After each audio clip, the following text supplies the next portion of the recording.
From electric prods to cryopods, Ark is full of a wide variety of items to craft and find. But what items are really the best? In this video, I'll be counting down the 20 most powerful items inside of Ark and explaining everything you need to know about unlocking, crafting, and using these items most effectively. I considered incredibly useful items as powerful because they change how the game is played in a positive and very drastic way. One more note is that I won't include consumables for this list, but if I was doing that, med brews and beer would be on here for sure. Without further ado, let's get into number 20. At number 20, I have the Tech Binoculars. The Tech Binoculars are unlocked from killing the Alpha Overseer, and the crafting cost can be seen on screen now. These things are just very powerful if you use them correctly. They have the basic functionality of a spyglass and the night vision goggles, but that's only part of why they're really good. It also shows you wild and tamed creature stats for the base stats, mutation stats, and leveled stats, so that breeding trackers pretty much become unnecessary because these are so good. You can literally see a full breakdown for every single individual stat point. It's just so useful. It's really just an overall quality of life item. It's really worth bringing around and having when you get it unlocked. It just makes the game a lot easier. The fact that it's number 20 just shows how powerful the rest of the list is. The Alpha Overseer is also a pretty tough barrier for entry, but that doesn't play a role in my rankings for this video specifically because I'm ranking how powerful the items are and not just how good the item is overall. This thing is just on the list because of how good it is utility-wise though. At number 19, I have tech saddles in general, and most specifically the Tech Tapejara saddle. You unlock the Tech Tapejara saddle from multiple boss fights shown on screen now, and the recipe is also shown on screen now. You have to craft it at a tech replicator. All tech saddles are pretty good, but in my opinion, the Tech Tapejara saddle is the best one in the game by a decent margin. The tech saddle basically just adds a projectile capability on top of the creatures that you're already using with the tech saddle. It applies to a decent amount of creatures shown on screen now. I think it's best on the Tapejara because you can just fly around and shoot down on things with it. This makes it entirely safe to use, especially on the Tapejara, which can fly, and it's just great DPS, and it's just really fun to use.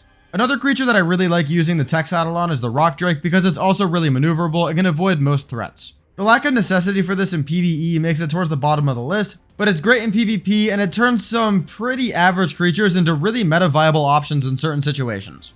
One more really important thing I forgot to mention earlier in the section somehow is that tech saddle projectiles can damage turrets. They have identical range to turrets, so the meta is to have a soaker, make it soak the turrets, and then while the turrets are getting soaked, bring in one of these tech saddle creatures and then go shoot down the turrets. It's really effective.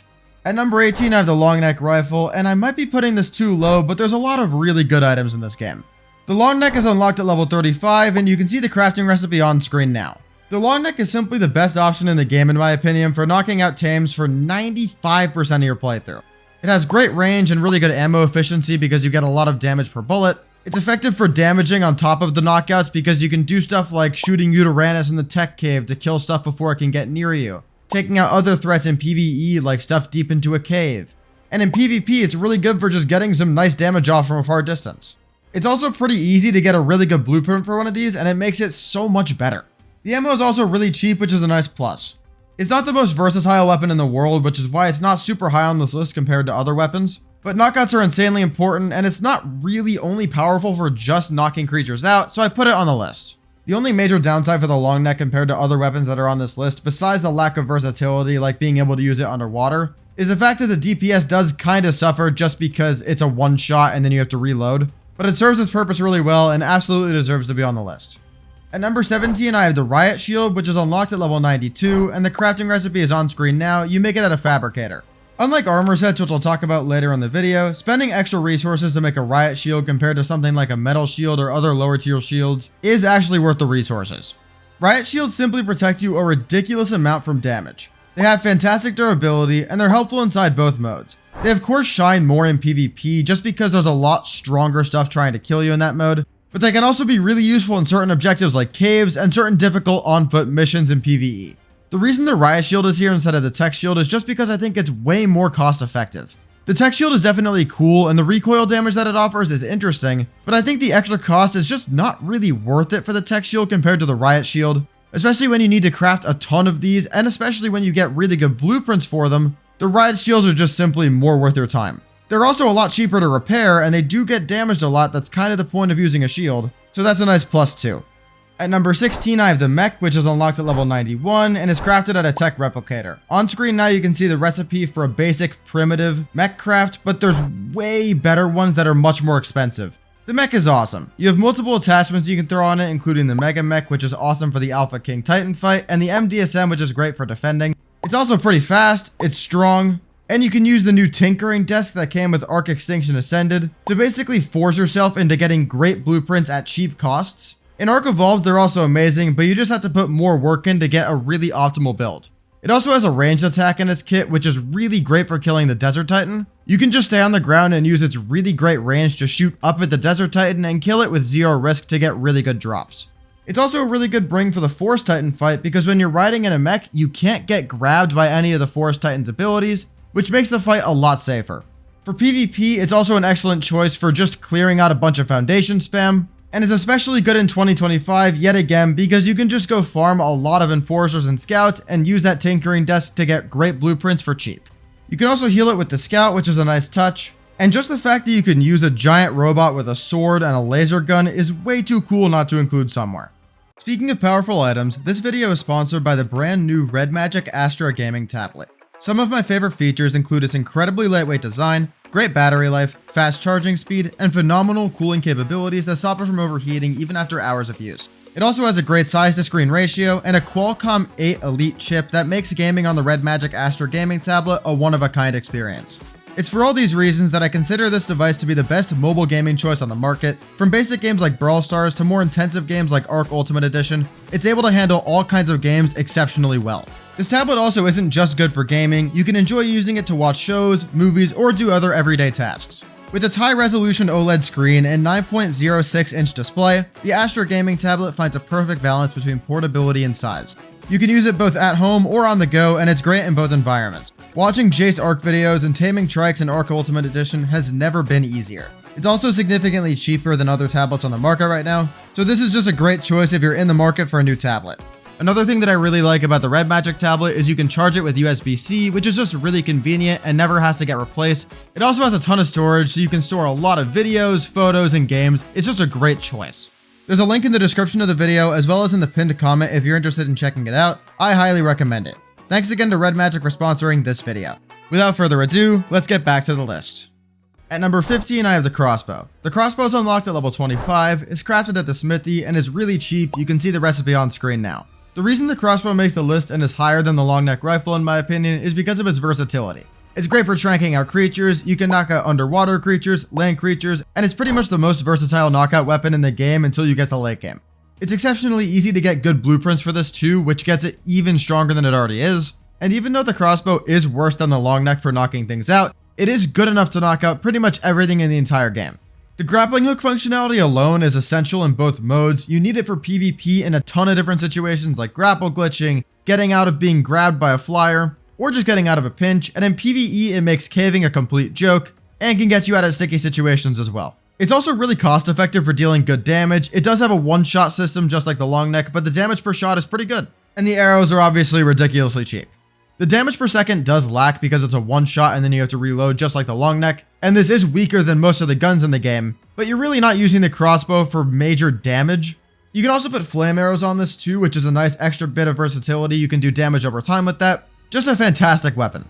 At number 14, I have the cloning chamber, which you can unlock by fighting all the bosses you see on screen now. You make it at a tech replicator, and the recipe is on screen now. The cloning chamber has gotten a little bit worse over the years because a lot of the creatures that couldn't breed that were good to clone now can breed, but there's still two pieces of utility that the cloning chamber provides. First of all, it creates 0-0 creatures, which basically allows you to create optimal breed lines with no wasted stat points very easily. The point of making a 0-0 creature is that you breed this creature with your already good creature, and then you remove all the useless stat points like the oxygen points and the movement speed points. This basically unlocks more potential for your creature line because when you remove all the useless stats, there's more room for good stats to get more points. This utility alone would put it on the list, but it's not only good for making 0-0 creatures, it's also fantastic for cloning gachas. When you breed gachas down, you don't actually carry over what resources they provide, so the only way to get more of the exact same resource drops that your gacha gives is by cloning it. Element Dust and Black Pearl gachas specifically are really rare gachas, so being able to clone them is much more time efficient than going around and taming 50 more to find one more good gacha. At number 13, I have the C4 charge and detonator and the rocket launcher all grouped into one. You unlock the C4 charge and the detonator at level 65, you unlock the rocket launcher at level 87, You can craft them all at a fabricator, and you can see the recipes on screen now for all three. Rocket launchers and C4 are the go-to items in Ark for destroying turrets, turret walls, and other defensive structures from a close range. Whether it's turret running with a good set of flak, or soaking on a stego and blowing up structures from close up, these items are just essential in PvP. Turrets can shoot rockets, and they removed the blueprints for higher damaging rocket launchers years ago, but before that rework, these things were absolutely broken and would be on top of the list. The only reason they're not higher up on the list is that they're pretty much useless in PvE. In a list where I'm accounting for how good an item is for the entirety of Ark, if it's only good for half of the game modes, it really can't be super high on the list. At number 12, I have the fabricated sniper rifle and the compound bow. You unlock the fab sniper at level 83, and you unlock the compound bow at level 79, and they're both crafted at fabricators. On screen now you can see the recipe for both items. I'm grouping these together just like I grouped together the C4 and the rocket launcher because I kind of view them in the same niche of the game. They're both incredibly powerful medium to long range weapons that do a ton of damage, and they've both been in the meta for years. The fabricated sniper is generally my pick for shooting at players. It does a ton of damage to armor and it's just fantastic for extremely long distances. And the compound bow is my DPS pick for when you're trying to kill a tame. The fabricator sniper also has worse durability than the bow, but it doesn't really matter because it has such better range and does more damage to armor that it's still worth using. Both are extremely good in PvE too. They literally crush anything on the map besides a wild titanosaur. You can even use a compound bow to kill wild gigas and karkas if you're in a good spot. The blueprints for these items are also incredibly good too. They make these insanely strong. Since I talked about the pros of the fabricated sniper so much, another thing I really like about the compound bow is there's two ways you can use it. You can either fire off non-pulled back arrow shots to get a higher DPS out for close range targets, or you can pull back the arrow fully, do less DPS, but do much more damage per arrow. When you think of power in Ark, you think of these two weapons. At number 11, I have maybe the most underratedly powerful item in the game, and it's the Gene Scanner. The Gene Scanner is unlocked at level 86, it's crafted at a fabricator, and you can see the recipe on screen now. The three abilities it has are transferring traits, extracting embryos, and scanning nearby tames of specified levels. The most valuable ability for the Gene Scanner by far, and what places it on this list at all, is the ability to transfer traits between any given species to babies of the same species. The Gene Scanner is the only way to store and pass down ideal traits to a baby you're raising, since the traits don't pass down in any other way. And you can pass down 5 traits using the Gene Scanner and Gene Storage, which unlocks power that's literally unobtainable otherwise. Percent buffs are always OP in Ark because of how OP the creatures can get, so being able to put 5 different selected percent buffs of your choosing onto a creature that's already imprinted, mutated, super strong is just game changing. You can also use it as a spyglass to see what traits wild creatures have, so you can save yourself time if a creature has a bad trait and it's not worth taming. The paywall it has is definitely lame, but at least it's part of one of the bundle DLCs instead of being a one-off thing or a one-off creature. The big downside for the Gene Scanner is it can only store up to 10 traits at a time, but that's why the Gene Storage in combination with this item is so good. The Gene Storage is able to hold up to 200 individual traits at a time, which completely mitigates the only weakness for the Gene Scanner. It's also able to extract embryos from non-egg laying creatures, so you can put them into the embryo incubator. This is highly convenient for raising non-egg laying creatures, and makes the already great Gene Scanner even better. And the last use case for the Gene Scanner is scanning for nearby dinos of a species you select within a range of levels. The level you scan for is dependent on what your survival level is. On screen now you can see a couple of the examples. It basically scales with how good your survival level is and what difficulty setting you're on. Once you're at level 120 from ascending on alpha on at least one map, you can get to up to level 150 so you can scan the entire map for a specific species. These are just 3 really insanely overpowered abilities on one item.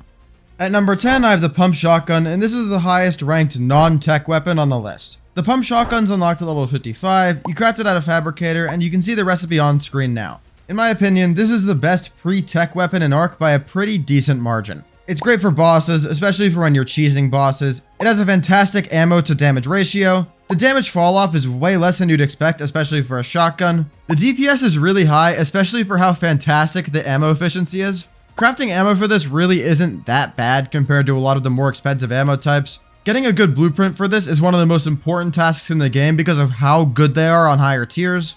And although you can't use it underwater or for knocking stuff out, it's just a damage machine. The damage you get out of this thing basically makes it always worth crafting, and it serves its purpose in the game incredibly well. It's good for damaging players, it's great for damaging creatures. It's by far the best weapon in the game before the tech weapons for PvE, and it's at least top 3 for PvP. At number 9, I have the net projectile, and the harpoon launcher in general can get thrown in there, but it's mostly the net that I'm ranking. The net and launcher are unlocked at level 43, you can make it at a smithy, and you can see the recipe for both items on screen now. The net projectile completely changed Ark when it was released, and has plenty of utility. It's extremely good for taming, it enables you to knock out about 80% of Ark's creature casts without even needing a trap, because you can just use the net that you hit the creature with as the trap.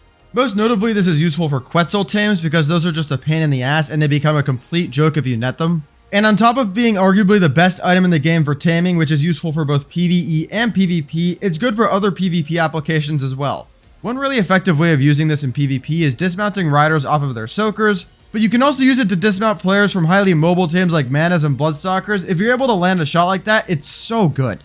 It's also pretty effective as an alternative to bolas because if you hit a player, they're pretty screwed.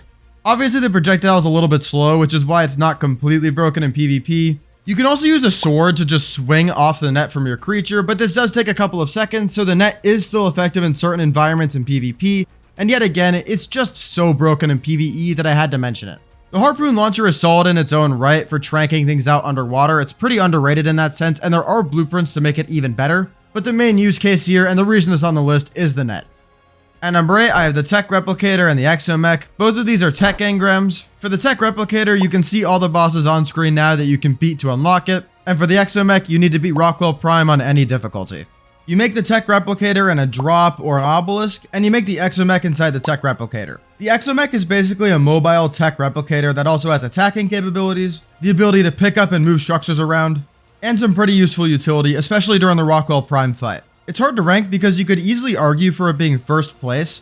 You need crafting stations to build pretty much everything I'm talking about in this video, and the Tech Replicator is by far the best crafting station in the game. For that reason, it's pretty hard to quantify where it should land, but the Exomech being a mobile Tech Replicator put it on the same tier for me. I don't really personally rank the moving structures around ability to be super strong just because I've never personally found that much utility out of it, but it is a nice convenience thing for certain applications. The slot capacity on both of these being so good is also something that I really love about the Tech Replicator and the Exomech. Even if you're not always using it for insane crafts, you can just store a ton of stuff in these. And with their huge slot caps, they also help you a lot with crafting really expensive blueprints that take up a lot of slots of resources. At number 7, I have the Tech Rifle. This is another tech engram. You can see on screen now what bosses you can defeat to unlock it. It's crafted out of Tech Replicator, and you can see the recipe on screen. The Tech Rifle is at number 7 because it's just a ridiculously powerful weapon. It's definitely more so useful in PvP, but in PvE there are some specific use cases for it. For example, in Ark Survival Ascended, the lava golem resists rockets very heavily, so the Tech Rifle is by far the best weapon choice for fighting that boss. It also just does a ridiculous amount of damage in PvE, so you can kill anything you want in the game with this thing. In PvP, it's just an incredible weapon. The DPS, damage to structures, splash damage, and range make it viable for so many different applications. Most notably, it crushes structures because the range is ridiculous and the projectiles from the gun cannot be shot like rockets can by turrets. In my opinion, it's definitely the second most powerful weapon in Ark. It's not first simply because it's not versatile enough to be good in PvE compared to how good the best weapon is. At number 6, I have the Tech Suit. On screen now you can see how to unlock every single piece of the Tech Suit. They're all tech grams, and you craft all the components of the Tech Suit in the Tech Replicator. This is the best armor set for utility in the game. It allows high travel speeds, great aerial maneuverability, makes you basically impossible to kill in PvE, and makes many PvE tasks a complete joke like taming, going underwater for certain things, cheesing certain boss fights like the Overseer, or traveling to dangerous areas. Literally everything inside of Ark is easier with the Tech Suit. Being able to hover around and avoid literally every threat on the ground is completely broken in the PvE mode, and in PvP it's great for open world combat. It makes you much more difficult to hit. It yet again keeps you off the ground, which is really convenient. There's only 2 reasons in my opinion that the Tech Suit is not the best armor set in the game: durability and cost. I'll get into this more in my next topic, which is the next armor set on the list, but the Tech Suit is absolutely awesome in its own right, and no other armor set in the game can do what the Tech Suit can do. One more thing before I move on, I also love how high skill cap it is. You can conserve momentum by toggling your map or structures in your hotbar and get more value out of the movement opportunities here. It's just a fantastically designed, really strong set of items. Speaking of armor sets, I have the Flak armor set at number 5, and this is unlocked at level 56. You craft it in a smithy, and it's the best armor set in the game. Flak is the best armor set in the game for many things. It's easily the best choice for cost to quality, in terms of it being low cost while having a really good output for both armor and durability.